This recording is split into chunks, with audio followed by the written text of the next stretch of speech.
ರಘುತ್ತಮ ತೀರ್ಥ ಶ್ರೀಪಾದಂಗಳವರ ಮಹಿಮೆಯನ್ನ 3 ದಿನಗಳಲ್ಲಿ ನಾವು ಕೇಳುತ್ತಾನೆ ಬಂದಿದ್ದೇವೆ. 8 ವರ್ಷಕ್ಕೆ ಆಶ್ರಮವನ್ನ ಸ್ವೀಕಾರ ಮಾಡಿದ ಮಹಾನುಭಾವರು ರಘುತ್ತಮ ತೀರ್ಥ ಶ್ರೀಪಾದಂಗಳವರು. 8 ವರ್ಷಕ್ಕೆ ನಮಗೆ ಉಪನಯನವನ್ನ ಮಾಡಿದರೇನೆ, ಮಾಡೋದು ಅಪರೂಪ. 8ನೇ ವರ್ಷಕ್ಕೆ ಹಿಂದಿನ ದಿವಸ ಉಪನಯನ, ಮರುದಿವಸ ಸಮಾವರ್ತನ, ಹೀಗಿರ್ತದೆ ನಮ್ಮಲ್ಲಿ.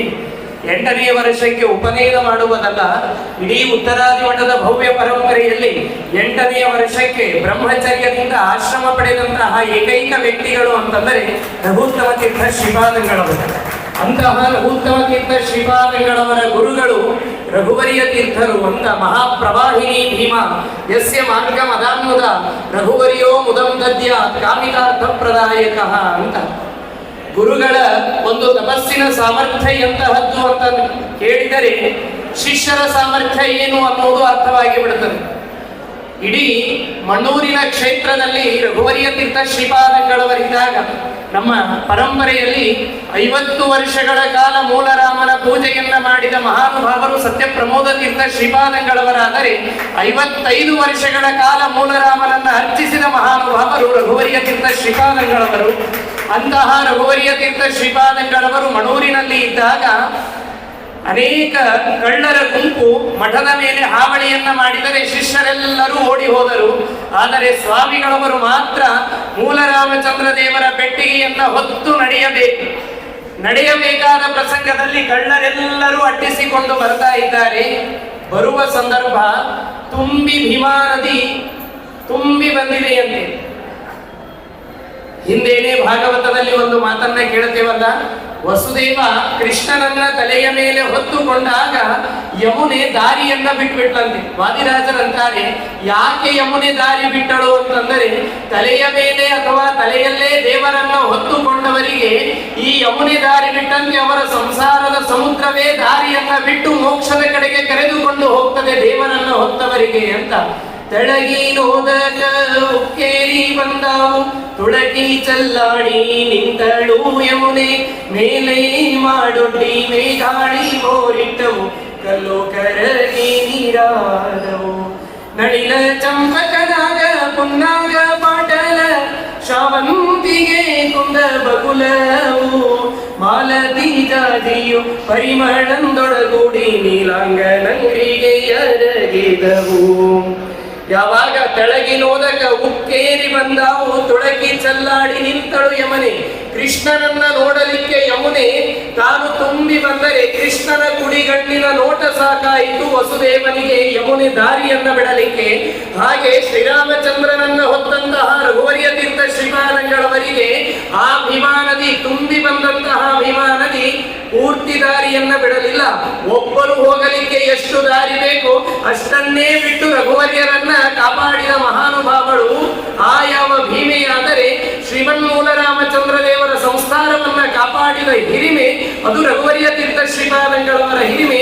ಅಂಥವರನ್ನೇ ರಾಮನನ್ನೇ ತಲೆಯ ಮೇಲೆ ಹೊತ್ತುಕೊಂಡು ಹೊರಟಂತಹ ರಘುವರಿಯರಿಗೆ ದಾರಿಯನ್ನ ಭೀಮೆ ಬಿಟ್ಟಿದ್ದಾಳೆ ಅಂತಂದರೆ ರಘುತ್ತಮರಂತಹ ಶಿಷ್ಯರನ್ನ 8 ವರ್ಷಕ್ಕೆ ಕುಡಿಸಿದ್ರೇನು, 5 ವರ್ಷಕ್ಕೆ ಕುಡಿಸಿದ್ರೇನು, ಶಾಸ್ತ್ರ ಎನ್ನುವಂತಹ ಸಮುದ್ರ ದಾರಿಯನ್ನ ಬಿಟ್ಟು ಆ ರಘುವರ್ಯರನ್ನ ಅಪ್ಪಿಕೊಂಡಂತೆ ಈ ರಘುತ್ತಮರನ್ನ ಅಪ್ಪಿಕೊಳ್ಳೋದಿಲ್ಲೇನು. ಅದಕ್ಕೆ 8 ವರ್ಷಕ್ಕೇನೆ ಆಶ್ರಮ ಕೊಡುವ ಸಾಹಸ ಮಾಡಿದ ಮಹಾನುಭಾವರು ರಘುವರಿಯ ತೀರ್ಥ ಶ್ರೀಪಾದಂಗಳವರು. ಅಂತಹ 8 ವರ್ಷಕ್ಕೆ ಆಶ್ರಮವಾದರೆ ಆಗಲೇ ಕೇಳಿದ್ರಲ್ಲ, ಆದ್ಯ ವರದಾಚಾರ್ಯರ ಹತ್ತಿರ ಪಾಠ ಅಂತ. ಸಾಧನೆ ದ್ವಾದಶಿಯ ಸಂದರ್ಭ ಆದ್ಯ ವರದಾಚಾರ್ಯರು ರಘುತ್ತಮರನ್ನ ಬಿಟ್ಟು ಊಟಕ್ಕೆ ಕುಳಿತುಕೊಂಡು ಬಿಟ್ರಂತೆ. ನಾವೆಲ್ಲ ಮನೆಯಲ್ಲಿ ಹಾಗೆ ಅಲ್ವಾ, ಒಬ್ರು ಆಚಾರ್ಯರು ಲೇಟ್ ಮಾಡಿ ಬರ್ತಾರೆ ಅಂದ್ರೆ ಅವ್ರಿಗೊಂದು ಎಲೆ ಬಡಿಸ್ಬಿಟ್ಟು ನಾವು ಊಟ ಮಾಡಿ ಬಿಡ್ತೇವೆ. ಹಾಗೆ ಆ ಯಾವ ವರದಾಚಾರ್ಯರು ಊಟ ಮಾಡಿದರೆ ಬಂದು ನಿಂತಿದ್ದಾರೆ ರಘುತ್ತಮರು. ಮರ್ಯಾದೆ ನನಗೆ ಬೇಕಾಗಿಲ್ಲ, ಸಂಸ್ಥಾನಕ್ಕಿರುವ ಮರ್ಯಾದೆಯನ್ನ ಕಳೆದು ಹೋಯಿತಲ್ಲ ನನ್ನಿಂದ ಅಂತ ವ್ಯಥೆಯನ್ನ ಪಟ್ಟು ನೊಂದುಕೊಂಡು ಮಲಗಿದರೆ ರಘುವರಿಯ ತೀರ್ಥ ಶ್ರೀಪಾದಂಗಳವರ ದರ್ಶನವಾಗಿದೆ. ಇವತ್ತಿನಿಂದ ನೀವು ಪಾಠಕ್ಕೆ ಹೋಗುವುದು ಬೇಡ, ನಾಳಿನಿಂದಲೇ ಶ್ರೀಮನ್ಯಾಯ ಸುಧೆಯ ತತ್ವಪ್ರಕಾಶಿಕೆ ಪಾಠವನ್ನ ಹೇಳುವಂತಾಗಲಿ ಎನ್ನುವ ಅನುಗ್ರಹವನ್ನ ರಘುವರಿಯ ತೀರ್ಥ ಶ್ರೀಪಾದಂಗಳವರು ಮಾಡ್ತಾರೆ ರಘುತ್ತಮ ತೀರ್ಥ ಶ್ರೀಪಾದಂಗಳವರಿಗೆ. ಗುರು ಸ್ಮರಣೆಯಿಂದ ಸಕಲ ಆಪತ್ತು ಪರಿಹಾರ, ಗುರು ಸ್ಮರಣೆಯಿಂದ ಸಕಲ ಸಂಪದವು ನಿನಗೆ, ಗುರು ಸ್ಮರಣೆಯಿಂದ ವಿಶೇಷ ಧನ ದೊರಕುವುದು. ಗುರು ಸ್ಮರಣೆಯಿಂದ ಹರಿ ಒಲಿದು ಪೊರೆವಾ ಸ್ಮರಿಸು ಗುರುಗಳ ಮನವೇ ಸ್ಮರಿಸು ಗುರುಗಳ ಸ್ಮರಣೆ ಮಾಡಿದ್ರೆ ಸಾಕು, ಎಲ್ಲ ಆಪತ್ತುಗಳ ಪರಿಹಾರ. ರಘುವರಿಯ ತೀರ್ಥ ಶ್ರೀಪಾದಂಗಳವರಿಂದ ನಾಳೆ ಸುಧೆಯ ಪಾಠವನ್ನ ಹೇಳಿ ಅಂತ ಅನುಗ್ರಹವನ್ನ ಪಡೆದು ಮರುದಿವಸ ಸುಧೆಯ ಪಾಠವನ್ನ ಹೇಳಿದರೆ ಆದ್ಯ ವರದಾಚಾರ್ಯರು ಬಂದು ನೋಡಿದರಂತೆ 8-10 ವರ್ಷದ ಬಾಲಕ ಏನು ಮಾಡಲಿಕ್ಕೆ ಸಾಧ್ಯ ಅಂದರೆ ಅದ್ಭುತವಾದ ಶ್ರೀಮನ್ಯಾಯ ಸುಧೆಯ ಪ್ರವಚನವನ್ನ ಮಾಡ್ತಾ ಇದ್ದರೆ ಸಾಷ್ಟಾಂಗ ನಮಸ್ಕಾರವನ್ನ ಹಾಕಿದರಂತೆ. ನಾವಾದ್ರೆ ಅಂತಿದ್ದೀವಲ್ವಾ, ನನಗೆ ನೀವು ಎಲೆ ಹಾಕಿಲ್ಲ, ನನಗೆ ಒಂದು ಜಾಗ ಹಿಡಿದಿಲ್ಲ, ನಾಳೆಯಿಂದ ನಿಮ್ಮ ಜೊತೆ ಮಾತಾಡೋದಿಲ್ಲ, ಜಗಳಾಡಿ ಹೋಗ್ತೇವೆ.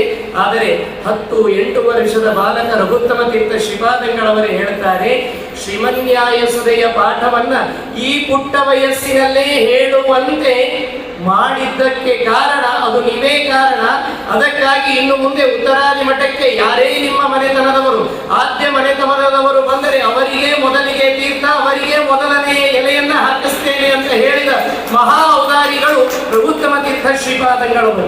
ಅಂತಹ ರಘುತ್ತಮ ತೀರ್ಥರು ತಾವು ಒಂದು ಬಾರಿ ಅನುಗ್ರಹ ಪಡೆದಿದ್ದು ಅಲ್ಲ, ರೊಟ್ಟಿ ವೆಂಕಣ್ಣ ಅಂತ ರಘುತ್ತಮ ತೀರ್ಥ ಶ್ರೀಪಾದಂಗಳವರಿಗೆ ಚಿಕ್ಕ ಅಡಿಗೆಯನ್ನ ಮಾಡುವಂತಹ ವ್ಯಕ್ತಿ. ಅವತ್ತಿನಿಂದಲೇ ನಮ್ಮ ಪರಂಪರೆಯಲ್ಲಿ ಚಿಕ್ಕ ನೈವೇದ್ಯ ಅಂತ ಪ್ರತ್ಯೇಕವಾಗಿ ಪ್ರಾರಂಭವಾದದ್ದು. ಅಂತಹ ರಘುತ್ತಮ ತೀರ್ಥ ಶ್ರೀಪಾದಂಗಳವರಿಗೆ ಅಡಿಗೆ ಮಾಡುವ ವ್ಯಕ್ತಿ ಕೇಳಿದನಂತೆ, ನಾನೂ ಕೂಡ ಪಾಠವನ್ನ ಕಲಿಯಬೇಕು, ಶ್ರೀಮದಾಚಾರ್ಯರ ಸಿದ್ಧಾಂತವನ್ನ ಕಲಿಯಬೇಕು. ಯಾಕೆ? ಮಧ್ವಮತವೇ ಮತವು, ಸಕಲ ಶ್ರುತಿ ಸಮ್ಮತವು, ಮಧ್ವರಾಯರ ಧ್ಯಾನ ಅಮೃತಪಾನ ಅಂತ. ಶ್ರೀಮದಾಚಾರ್ಯರ ಸಿದ್ಧಾಂತವನ್ನ ಕೇಳಿದರೆ ಎಷ್ಟು ಆನಂದವಾಗ್ತದೆ ಅಂತಂದರೆ ಅದು ಅನುಭವ ಸಿದ್ಧಾಂತ. ಅನುಭವಕ್ಕೆ ತಂದು ಕೊಡುವ ಮುನಿಶಿಖಾಮಣಿಯೇ ಅಂತ ಅಂತೇವಲ್ಲ, ಹಾಗೆ ಅನುಭವಕ್ಕೆ ಬರುವಂತಹ ಯಾವುದಾದರೂ ಸಿದ್ಧಾಂತ ಅನ್ನೋದಿದ್ದರೆ ಅದು ಶ್ರೀಮದಾಚಾರ್ಯರ ಸಿದ್ಧಾಂತ. ಒಬ್ಬ ಆಚಾರ್ಯನು ದೈವವೇ ಇಲ್ಲವೆಂದ, ಒಬ್ಬ ಆಚಾರ್ಯನು ದೈವ ಕೆಂಟೇ ಗುಣವೆಂದ, ಒಬ್ಬ ಆಚಾರ್ಯನು ನಿರ್ಗುಣ ನಿರಾಕಾರ ನಿರವಯವನೆಂದ, ಕೊನೆಗೆ ತಾನೇ ದೈವವೆಂದ. ಒಬ್ಬರು ವೇದಾಂತ ಮರಿತು ಅರಿಯಲು ಒಬ್ಬ ಮಧ್ವಾಚಾರ್ಯರೇ ಪುರಂದರ ವಿಠಲೊಬ್ಬನೇ ದೈವವೆಂದು ತೋರಿಕೊಟ್ಟವರಾಗಿ ಅಂತಹ ಮಹಾನುಭಾವರು ಅನಂತ ತೀರ್ಥ ಭಗವತ್ಪಾದಾಚಾರ್ಯರು. ನಮ್ಮನ್ನೆಲ್ಲ ಉತ್ತರ ಕರ್ನಾಟಕದ ಕಡೆಯವರು ಬ್ರಾಹ್ಮಣರನ್ನೆಲ್ಲ ಹಾರು ಅಂತ ಕರೀತಾರೆ. ಯಾಕೆ ಕರೀತಾರೆ ಗೊತ್ತಾ? ಹಾರುವವನ ಮತದಲ್ಲಿ ಇದ್ದೇವೆ ಅನ್ನುವುದಕ್ಕೆ ಹಾರು ಅಂತ ಕರೀತಾರೆ. ಇವತ್ತು ನಮ್ಮ ಪರಿಸ್ಥಿತಿ ಹಾರರೇ ಆಗಿದೆ, ಆ ಮಾತು ಬೇರೆ.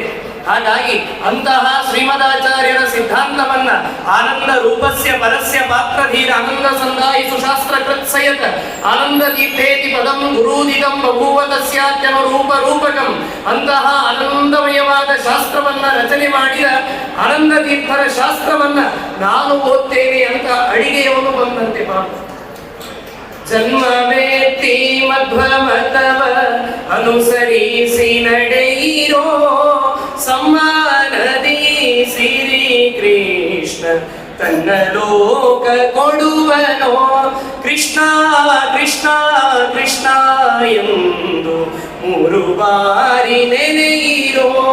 3 ಬಾರಿ ಅಂದ್ರೆ ಬೆಳಗ್ಗೆ ಒಂದು ಟೀಗೆ, ಸಾಯಂಕಾಲದೊಂದು ಟೀಗೆ, ಮಧ್ಯಾಹ್ನದೊಂದು ಟೀಗೆ ಅಲ್ಲ. 3 ಬಾರಿ ನೆನೆಯಿರೋ ಅಂದ್ರೆ ಬಾಲ್ಯ ಪೂರ್ತಿ 1 ಬಾರಿ, ಯೌವನ ಪೂರ್ತಿ 1 ಬಾರಿ, ವೃದ್ಧಾಪ್ಯ ಪೂರ್ತಿ 1 ಬಾರಿ, ಹೀಗೆ 3 ಬಾರಿ ನೆನೆಯಿರೋ ಅಂತ.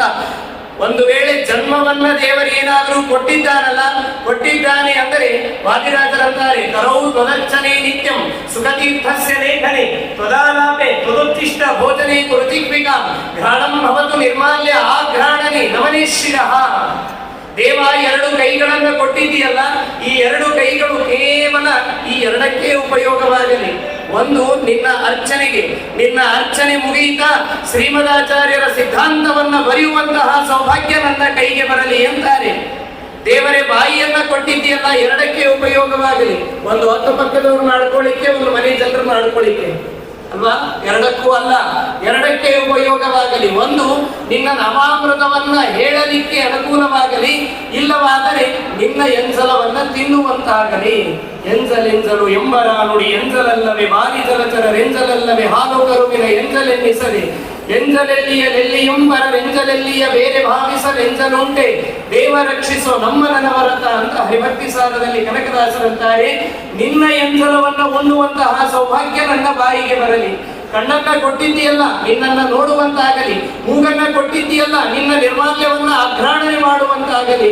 ನಿನ್ನ ಕಿವಿಯನ್ನ ಕೊಟ್ಟಿದ್ದೀಯಲ್ಲ, ನಿನ್ನ ಕಥೆಗಳನ್ನ ಕೇಳುವಂತಾಗಲಿ. ತಲೆಯನ್ನ ಕೊಟ್ಟಿದ್ದೀಯಲ್ಲ, ನಿನ್ನ ಪಾದದ ಮೇಲೆ ಇರುವಂತಾಗಲಿ. ಶಿರ ನಿನ್ನ ಚರಣಕ್ಕೆ ಎರಗಲಿ ಕಣ್ಣು, ಎರಗದಿಂದಲಿ ನಿನ್ನ ನೋಡಲಿ ಹರಿಯೇ. ಕರ್ಣಗೀತಂಗಳ ಕೇಳಲಿ ನಾಸಿಕ, ನಿರ್ಮಾಲ್ಯಾನುದೀನ ಆಘ್ರಾಣಿಸಲಿ. ನಿನಗೇನೂ ಬೇಡುವುದಿಲ್ಲ, ಹೃದಯ ಮಂದಿರದೇ ನೆಲೆಸಿರೋ